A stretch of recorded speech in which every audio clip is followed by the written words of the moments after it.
हमारे जो नई पीढ़ी के लोग हैं उनको एक एक बात की जानकारी देनी चाहिए, क्योंकि जो नई पीढ़ी के लोग हैं उन बेचारों को क्या मालूम, न उसको बिजली नहीं था इसकी समझ, न आने जाने का रास्ता नहीं था इसकी समझ, स्कूल में कोई काम नहीं था इसकी समझ। हर किसी को बताना चाहिए और कितना काम हुआ है और कितना काम आगे होगा। किसी को अनुभव नहीं, किसी को ज्ञान नहीं, और हम लोग तो एक एक चीज का आकलन करते हैं, अध्ययन करते हैं, इसके आगे हमको क्या ले जाना।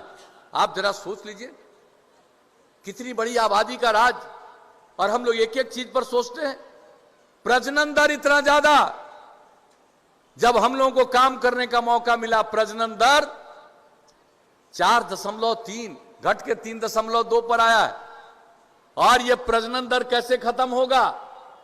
हमने जो पूरे देश का सर्वे था, अगर पति पत्नी में पत्नी मैट्रिक पास है तो पूरे देश का औसत प्रजनन दर उस परिवार का 2, और बिहार का भी आकलन किया कि पति पत्नी में पत्नी अगर मैट्रिक पास है तो कितना बच्चा बच्ची हुआ, 2।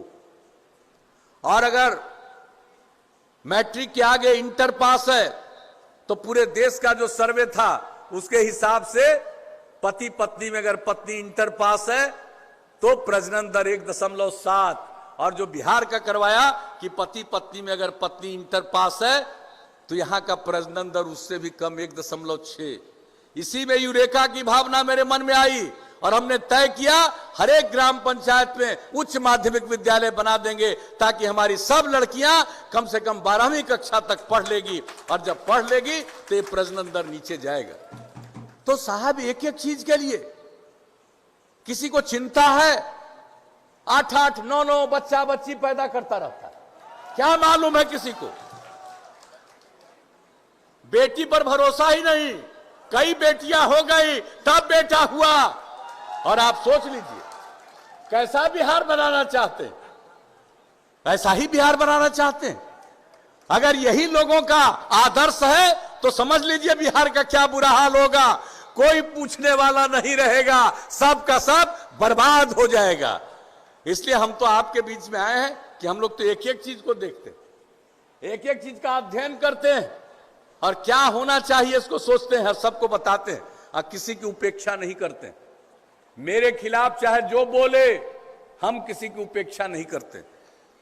तो इसलिए हम तो आप सबको यही कहने आए हैं कि जो काम हुआ, काम को आगे बढ़ाना चाहते हैं, और आपके जो सुयोग्य उम्मीदवार हैं इनको आगे और काम करने का मौका दे करके विकास को और तेज करना चाहते हैं।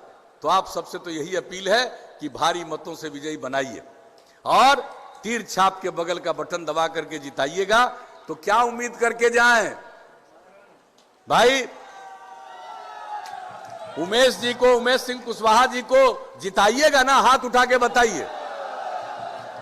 बहुत बहुत धन्यवाद। तो आप बताइए, इनको हम जीत का माला पहना दें।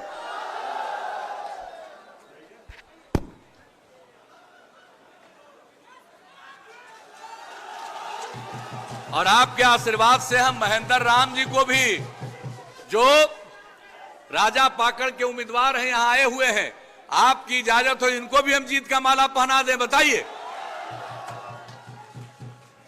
हम इनके क्षेत्र में हो आए, वहां हम इनको जीत का माला पहना दिए, लेकिन आप लोगों ने कहा यहां भी, इसलिए यहां से वहां का सबका संपर्क रहता है, ध्यान दीजिएगा। तो आप लोगों ने जो सहमति दी, हम लोगों ने जीत का माला पहना दिया। अब एक ही आप सबका दायित्व है कि अब 3 तारीख को जो वोट है तो उसमें एक एक वोट दे करके इनको विजयी बनाइएगा। और जो बहने हैं उनसे हम यही कहेंगे कि आप लोग सबसे पहले मतदान तब जलपान, आप पहले वोट दे दीजिएगा, लौट के जाइएगा तो खाना बनाइएगा, और घर के बाकी वोटर को भी कहिएगा जाकर के वोट दे आओ, हम खाना खिलाएंगे।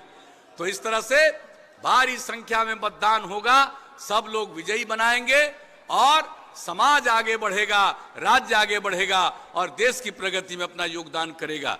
तो आपने जो आश्वस्त किया, इसके लिए मैं आप सब लोगों को पुनः हृदय से धन्यवाद देता हूं और आप सबका मैं अभिनंदन करता हूं और अपनी बात समाप्त करता हूं। बहुत बहुत धन्यवाद।